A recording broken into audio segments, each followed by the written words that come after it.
Let's start with the another part of the first part of the connections. Is it? The connection consists of two parts. One is the bolted connection and second one is the welded connection. So let us start with the second part, that is of the welded connection. Okay. So starting with that, you know better about the what is a welded joint. no? So welded joint is a मैं बता दूं diagram निकाल कर. So here it is. So there are two types of joints, butt joint and fillet weld joint. Fillet weld means, so this is the one of the plate, okay, and this is another plate. So when these two plates are connected by providing welding over here, this is the welding provided. So such kind of weld is called as a fillet weld, okay. And instead of that, अगर आप plate को आमने सामने रखकर यहाँ पे अगर welding किया जाए इस तरह से, तो then it is called as a butt joint. So this is a fillet joint and this is a butt joint. So there are two types of joints. So considering the process of welded joint का जो process है वो किस तरह से है, उसके क्या एडवांटेजेस है, पहले थ्योरेटिकल पार्ट देख लेते हैं. थ्योरी में देखिए वेल्डिंग प्रोसेस होता क्या है. When there are two plates are to be joined, it is kept either in fillet welded joint or in butt joint. दोनों, अगर सपोज आप प्लेट वेल्डिंग कर रहे हो तो वहाँ पे एक प्लेट के ऊपर दूसरा प्लेट रखा जाएगा. वेल्डिंग का जो इक्विपमेंट्स होते हैं, तो वेल्डिंग आर्क बनाने के लिए वेल्डिंग रॉड होता है. वो वेल्डिंग रॉड वहाँ से which is controlled by the various kinds of ampere current and voltage etc. So that is a part of mechanical or electrical. आपको यहाँ पे देखना है कि इस पार्ट पर वेल्डिंग रॉड की वजह से यहाँ पे एक स्पॉट डाला जाएगा. तो this is a welding process, यानी दो प्लेट एक के ऊपर एक रखा जाएगा, वेल्डिंग रॉड के सहायता से वहाँ पे वेल्डिंग किया जाएगा. That is a normal usual process of welding. उसके एडवांटेजेस क्या है? So there are lot of advantages of welded joint. So let us begin with that. So there are advantages of welded joint. Is it? क्या है welded joint? Welded joint तो पता है आपको. Now उसके advantages देख लेते हैं. सबसे पहला एडवांटेज है as no holes are required. जैसे कि बोल्टिंग में बोल्टिंग करने के लिए प्लेट में होल डालना पड़ता है. तो होल डालने की वजह से द प्लेट्स गेट वीकन, उसका क्रॉस सेक्शनल एरिया कम हो जाता है, वीक हो जाता है. लेकिन यहाँ पे वेल्डिंग में there are no holes are required for welding. therefore the gross sectional area of the member which is effective is more, is it? So then it can take more effective loads, hence more effective in taking loads. So in short, bolting में जिस तरह से holes provide किए जाते हैं, those holes are not provided in welding. That's why the gross cross sectional area is effective and it can take more effective loads, is it? Then the second one, welded joint provides rigidity and strength. जैसे कि मैंने बताया welded joint एक equipment के सहायता से उसको connect किया जाता है जो कि वेल्डिंग रॉड कहा जाता है. उसकी वजह से it is a very rigid joint. Bolting में क्या होता है, दो होल में से बोल्ट पास करने के बाद वहां पे रिलेटिव मूवमेंट हो सकता है, एक प्लेट के ऊपर दूसरा प्लेट हिल सकता है, दूसरा प्लेट हिल सकता है. लेकिन यहाँ पर welding is a rigid and very strength. So third one, welded structures are comparatively lighter than same type of bolted structure. सीधी सी बात है, बोल्टेड कनेक्शन में एडिशनल वेट ऑफ बोल्ट वाइशर नट आएंगे, उसका वेट तो ज्यादा ही रहेगा. वेल्डिंग में क्या है, इसका वेट कम हो जाएगा. The next one is a welded joint has better finish and appearance. देखिए ना, बोल्टेड में कैसे होता है, प्लेट के सरफेस के ऊपर बोल्ट्स के हेड्स दिखाई देंगे, नीचे की तरफ से उसके लगाए हुए नट्स वाइशर्स दिखाई देंगे. लेकिन वेल्डिंग में क्या होता है, वेल्डिंग करने के बाद plates will be in very plain manner दिखाई देगा, उसके ऊपर बोल्ट नहीं है, प्लेन सरफेस होगा. सो it is has better appearance and finish. अब वेल्डिंग प्रोसेस में कोई नॉइज होने का सवाल ही नहीं है, लेकिन वेल्डिंग प्रोसेस सिंपली वेल्डिंग करते जाते हैं. बोल्टिंग में क्या होता है, ड्रिलिंग करो, उसको टाइट करो, हैमरिंग करो, so it will take some noise. अब और कोई एडवांटेजेस है. Welded joint are often economical as less labor and materials are required. Nut bolt का खर्चा तो बच जाएगा, वाइसर ड्रिलिंग का कॉस्ट कम होगा, so naturally it will be more economical. Then the welding process offers an airtight and watertight joint, hence used in fluid retaining structures. देखिए अगर आपके घर में गैस सिलेंडर का टाकी देखा होगा तो वहां पे देखिए बराबर सेंटर में एक वेल्डेड जॉइंट दिखता है. So there are two conical parts joined. Cylinder का ऊपर वाला जो हिस्सा है और नीचे वाला जो पार्ट है, बीच में सेंटर में आपको वेल्डिंग दिखाई देगा. तो दो कोनिकल पार्ट वहां पे कनेक्ट किए हुए है ना, तो it will give better finish, it will not be a leakage of gas etcetera etcetera. सोचिए वहां पे अगर बोल्टेड कनेक्ट किया जाए तो क्या होगा, वहां से लीकेज होना ही है ना. So such kind of advantages of welding welded joint. Welding process is quick and save time of construction and requires less working space. Welding process के लिए समय कम लगेगा, दो प्लेट लिए फर्नों से वेल्डिंग करते बात खत्म. बोल्टेड के लिए करना है, ड्रिलिंग मशीन कर ले आओ, उसको ड्रिल करो, बोल्ट डालो, नट डालो, वाइसर डालो, टाइट करो, so it will take some more time than the welding. अभी देखिए वेल्डिंग प्रोसेस में बहुत सारे दो टाइप के आपको जो है वो दो टाइप है, बट एंड फिलेट, लेकिन इसमें कई सारे डिफरेंट टाइप्स है. तो एक यूजुअल प्रोसेस दिखा रहा हूँ, बट वेल्ड. तो ये बट वेल्ड जो है, देखिए सामने देयर आर टू प्लेट्स, ऐसे यहाँ पे दिखाता हूँ मैं आपको. ये इधर वाला एक प्लेट है, ये दूसरा प्लेट है. तो ये देयर आर टू प्लेट्स, ये इधर खींची जाएगी इस तरह से, ये इधर खींची जाएगी इस तरह. हाँ, अब ये जो दो प्लेट है, इसका जो यहाँ से यहाँ पे दो प्लेट कनेक्ट करने के लिए ये जो वेल्डिंग प्रोवाइड किया, ये देखिए किस तरह से, इसको बोलते हैं single V butt weld. Single V shape है, कभी कभी ऐसे होता है, ऊपर भी एक और नीचे भी एक, इस तरह से वेल्डिंग किया जाता है इस तरह से. इसको बोलते हैं डबल वी, ये सिंगल वी वेल्ड है. मैंने बोला ना बहुत सारे टाइप्स है, तो एक सिंपल बट वेल्ड दिखा रहा हूँ आपको, single V butt weld. So it is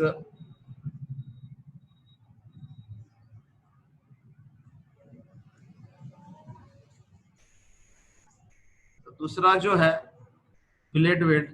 तो फिलेट वेल्ड सिमिलरली है लेकिन लैब जॉइंट की तरह होता है. देखिए कैसे, ये है फिलेट वेल्ड, ये ऊपर वाला प्लेट है, और दूसरा उसके नीचे एक बनाया हुआ दूसरा एक प्लेट है. ये ऊपर वाला प्लेट, ये ऊपर वाला, ये नीचे वाली प्लेट. ये नीचे का वेल्डिंग है इसलिए डॉटेड दिखाया है इधर. तो यहाँ पे इस तरह से फोर्स है, ये इधर ये इधर, इस तरह से फोर्सेस बनाया हुआ. ये जो फोर्सेस है इट इज कनेक्टेड नाउ. देखिए यहाँ पे देखिए इस तरह से ये वेल्डिंग प्रोवाइड किया है यहाँ से, ये इस तरह से इधर दिख रहा है. So this is a fillet weld. ये है बट वेल्ड, दो टाइप का वेल्डिंग. एंड नेक्स्ट पार्ट में देखिए तो वेल्डिंग के दो टाइप के प्रॉब्लम रहेंगे आपको, एक फिलेट वेल्ड का और बट वेल्ड. मैक्सिमम 99% पेपर में फिलेट वेल्ड ही होता है. अब देखते हैं इसके लिए जो डिजाइन करने जा रहे हैं जाएंगे हम लोग, वहां पे जो प्रॉब्लम है वो किस तरह से. पहला आपको डिजाइन, पहले आपको क्या करना है, जो वेल्डिंग से जो दो प्लेट आपको कनेक्ट करना है, तो प्लेट कनेक्ट करने के लिए जो वेल्डिंग यूज करोगे, उस वेल्डिंग का जो वेल्डिंग जो आप प्रोवाइड करो, जो वेल्ड, उस वेल्ड का डिजाइन स्ट्रेंथ क्या है. डिजाइन स्ट्रेंथ ऑफ वेल्ड पर एमएम, यानी डिजाइन स्ट्रेंथ पर एमएम लेंथ ऑफ वेल्ड. यानी मान लीजिए आपने कुछ इस तरह से वेल्डिंग किया हुआ है, ये यहाँ पे कितना वेल्डिंग का लेंथ प्रोवाइड किया आपने, तो इस लेंथ के 1 mm लेंथ का वेल्ड का हिस्सा अगर आप ले जाए तो इसका स्ट्रेंथ कितना आएगा. That is a design strength of weld पर mm length. Design strength of weld पर mm, वो क्या है value. So that is given by the formula. देखिए सिंपल है, PQ. या भी PQ के बजाय कोई और दूसरा आप FU भी यूज कर सकते हो, हर किताब अलग अलग यूज करता है. मैंने PQ यूज किया, FWD इंटू TT इंटू 1. यानी मैं थोड़ा सा लिख कर बताऊं तो इस तरह से होगा, ये FWD into T T into 1 mm पर mm है ना, ये पर mm होने की वजह से 1 mm लेंथ, यानी नॉर्मली यहाँ पे लेंथ होता है, तो लेंथ की जगह कितना डाला हुआ है, 1 mm डाला हुआ है। तो ये FWD, design design stress in weld, design stress in weld, FWD।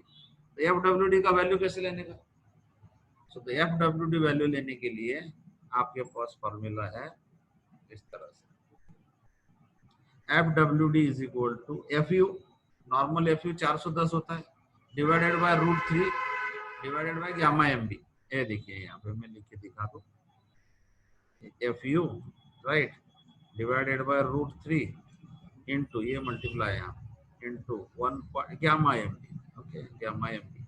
अब ये गामा MB की बजाय गामा MW लिख दीजिए, वेल्ड का, नॉर्मली MB बोल्ट के लिखने का आदत हो गया, सो गामा MB, तो गामा MB की जगह गामा MW डाल दीजिए, ये यहाँ पे MW, ठीक। तो FWD यानी design stress of weld is equal to FU 410 divided by √3 divided by gamma MW। अब ये गामा MW की वैल्यू आपको पता है 1.25 भी होती है और 1.5 भी होता है, ये दो अलग अलग value, that is different value. ये आपके लिए shop welding and side welding, यानी वेल्डिंग का प्रोसेस जो आप बना रहे हो, whether it is done in the workshop or whether it is done in the actual site position, so depending upon the environmental conditions are different, so the strength of weld may be different। तो इसके लिए factor of safety apply करने के लिए IS code ने तो अलग अलग फैक्टर दिए, 1.25 और 1.5, okay. So 1.5 1.25 there are two factors, वो बाद में देखेंगे हम। तो ये हुआ आपका strength per mm length of weld, बस एक ही फॉर्मूला है इसमें, इस चैप्टर में एक ही फॉर्मूला है इतना, PQ is equal to FWD into TT into 1 और FWD is equal to FU upon √3 divided by gamma MB, ये ऐसे है, ये देखिए डिवाइडेड है दोनों भी, गामा MB और सॉरी गामा MW एंड √3, ये FU को दोनों ने डिवाइड करना है, इसलिए यहाँ पे ब्रैकेट डाला हुआ है, देखिए ये ब्रैकेट डाला हुआ है, ठीक है। So that is a part of formula. इस तरह से अगर आपको एक ही करना है, इसको काट लेता हूं मैं तब तक। अब देखिए जो फॉर्मूला में FU है वो 410 एज यूजुअल लेना है, √3 से डिवाइड करने के बाद वो शियर स्ट्रेस बनते रहता है, it becomes a shear stress actually.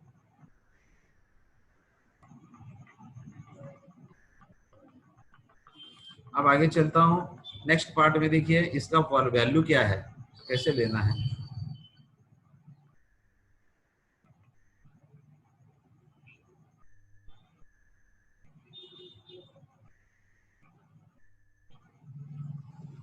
Okay so what is TT ना, फर्स्ट स्टेप होगा FWD, second is TT। TT का वैल्यू क्या है, थ्रोट थिकनेस बोलते हैं, that is called as a throat thickness, it is throat thickness. So throat thickness क्या होता है बता देता हूँ निकाल के आपको, देखिए इस तरह से, ये पहला प्लेट, हाँ उसके नीचे ये दूसरा प्लेट लगाया हुआ, ये दो प्लेट पे यहाँ पे वेल्डिंग प्रोसेस करने के लिए ये वेल्डिंग लगा दिया, राइट। तो ये जो सेंटर वाला लेंथ है ना, ये वाला, this is called as a throat thickness, इस length is called as a throat thickness, और इसे कहा जाता है साइज ऑफ वेल्ड। ये जो लेंथ है that is the size of weld, और ये जो लेंथ है इसे बोलते हैं throat thickness, okay. So throat thickness is equal to TT, okay.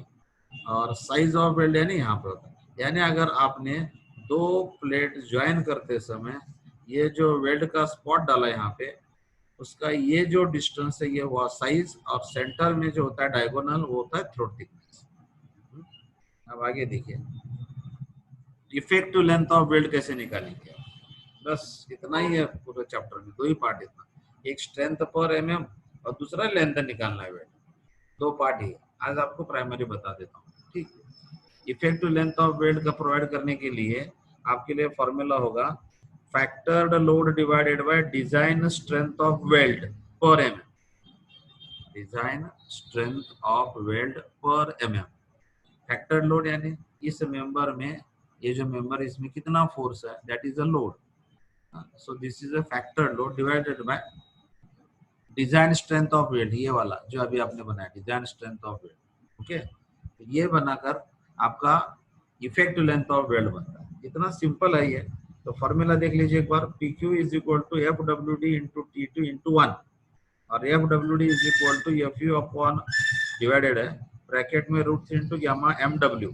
Gamma M W की दो वैल्यू है 1.25 and 1.5. Okay, T T throat thickness किस तरह से लेना बता देता हूँ. ठीक है,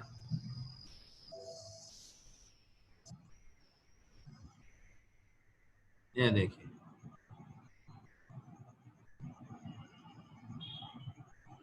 अब दे देना. अब क्या करना है आपको, क्या दिखाना है मुझे, जो वेल्डिंग प्रोसेस होता है उसमें टीटी क्या है, साइज क्या है और फॉर्मूला क्या है. अब किस तरह की प्रॉब्लम, कुछ नहीं. देखिए मैं प्लान में दिखा रहा हूँ. एक प्लेट है टॉप व्यू में, ये दूसरा प्लेट निकालिए. ठीक है, ये डॉटेड बन जाएगा. तो ये जो प्लेट है इधर ये खींचा जाएगा और ये इधर खींचा जाएगा.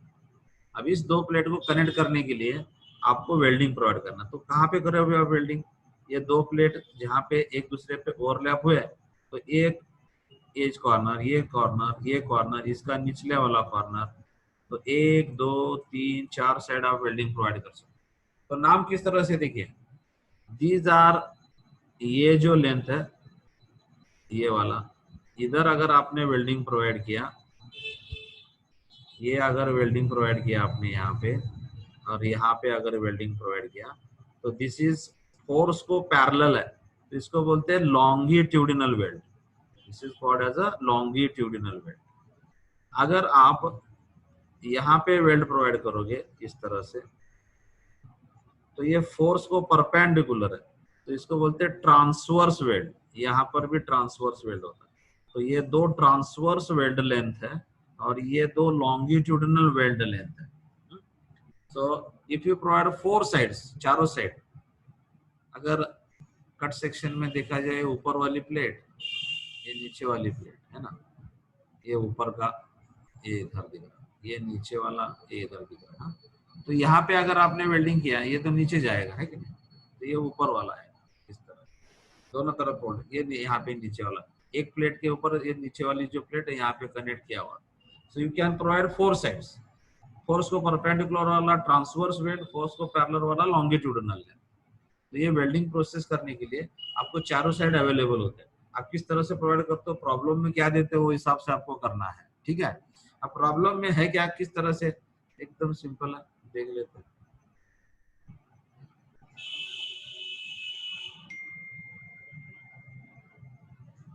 देखिए कुछ नहीं, एक पहला वाला प्रॉब्लम बता देता हूँ आपको.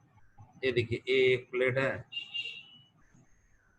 ये दूसरा प्लेट है, इसमें फोर्स देगा आपको.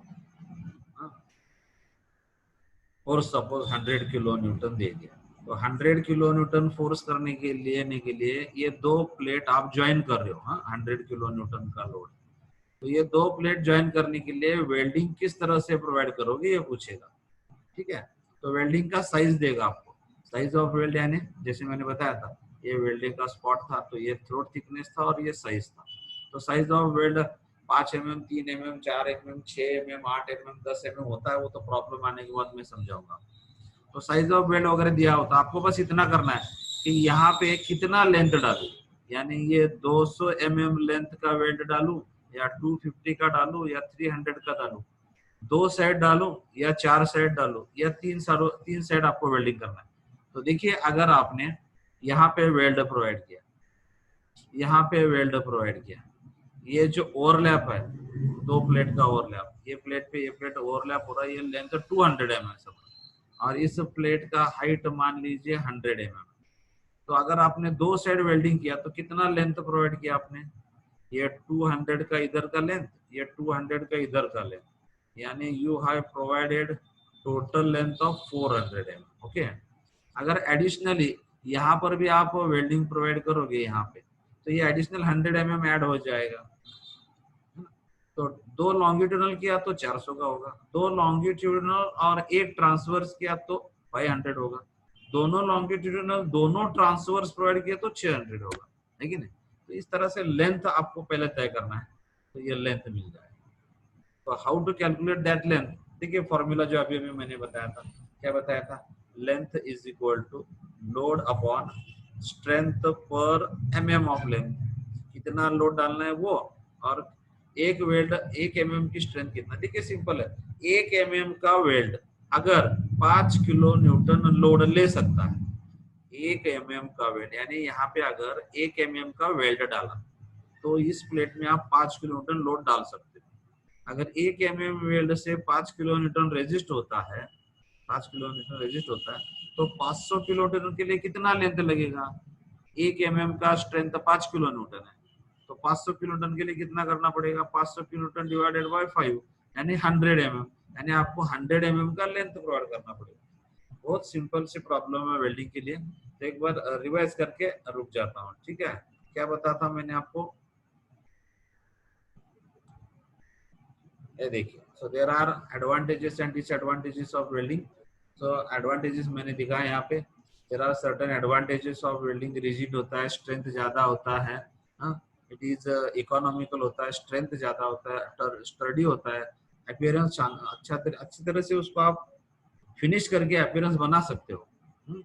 सो welded joints are often economical. तो पहला फॉर्मूला उसमें आएगा, ये 2 टाइप के वेल्ड्स बताया मैंने, बट वेल्ड और fillet weld. Design strength per mm length of weld, उसका सिंपल सा फॉर्मूला है FWD into T2 into 1। FW का वैल्यू यानी FU अपॉन √3 ब्रैकेट में गामा MW, ओके। TT यानी थ्रोट थिकनेस, कैसे लेना है प्रॉब्लम में आ जाएगा। Effective length of weld is equal to factor load divided by design strength of weld per M, बस इतना, ये थ्योरेटिकल पार्ट आपका। तो कल प्रॉब्लम में यहाँ पे जाके मैं आपको नेक्स्ट इसमें कल प्रॉब्लम दिखा देता हूँ, ठीक है। Till then good bye.